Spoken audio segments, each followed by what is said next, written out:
వీళ్ళ పరిపాలన బాగాలేదు, సో గ్యాప్ ఉంది, ఈ గ్యాప్ లో వీళ్ళు వచ్చి ఎక్కడ ఎమర్జీ అవుతారో, ఎమర్జీ కాకుండా మళ్ళా వాదాన్ని రెచ్చగొట్టాలి. కానీ వీళ్ళ దౌర్భాగ్యం ఏంటంటే, వీళ్ళకి చెప్పదలుచుకున్నది ఏంటంటే, నేను ప్రజలందరూ కూడా చాలా హ్యాపీగా ఉన్నారు. ఎవరు కూడా మీరు తెలంగాణ అంటేనో, తెలంగాణ సెంటిమెంట్ అంటేనో ఇదివరకు అట్లాగా మీ వెనకొచ్చే పరిస్థితి లేదు నాకు తెలిసినంత వరకు.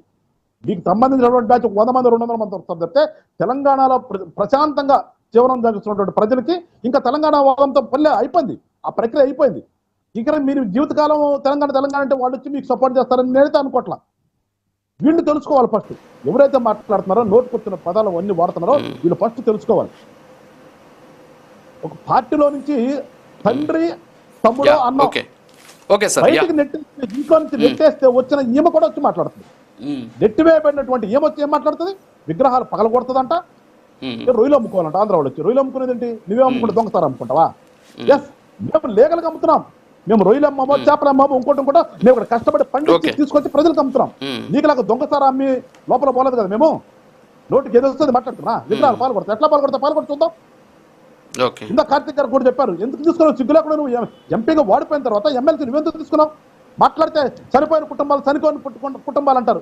ఏం చేశారు కుటుంబాలు చెప్పమనండి మీరు.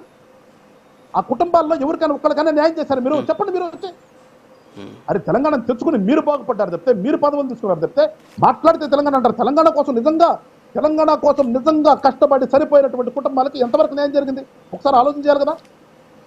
మాట్లాడితే మళ్ళీ వాళ్ళని తీసుకొస్తారు, ఇప్పుడు వాళ్ళ పేర్లు గుర్తొస్తాయి. మీకు ఎప్పుడు అవసరమైతే అప్పుడు వాళ్ళ పేర్లు గుర్తుపెట్టుకుని వాళ్ళ పేర్లు తీసుకొచ్చి వాళ్ళని చెప్తారు చెప్తే ఏం చేశారు మీరు వాళ్ళకి. ఇంకెంతకాలం ఇవాళ ప్రజాస్వామ్యంలో ఎస్ అయిపోయింది ఒక ప్రక్రియ గురించి ఇంకెంతకాలం మాట్లాడతారు.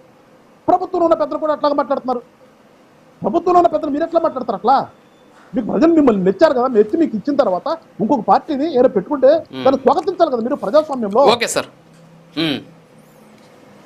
నేనైతే ఇది చాలా చాలా దౌర్భాగ్యమైనటువంటి ఒక చర్యగా పరిగణిస్తున్నాడు. మేమైతే చాలా చాలా దౌర్భాగ్యమైన చర్య.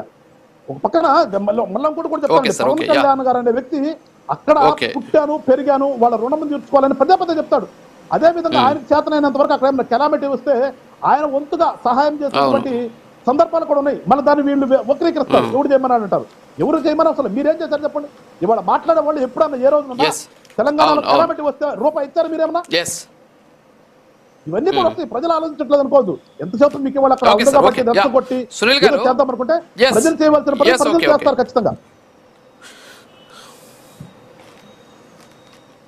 ఓకే సార్, సునీల్ గారు గుడ్ మార్నింగ్ అండి. సో ఓవరాల్గా అసలు ఈ సభకి పెట్టినటువంటి కారణాలు ఏవైతే ఉన్నాయో, అనుమతి ఇవ్వకపోవడానికి కారణాలు ఏవైతే ఉన్నాయో వీటన్నిటి కూడా మళ్ళీ మనం విశ్లేషిద్దాం.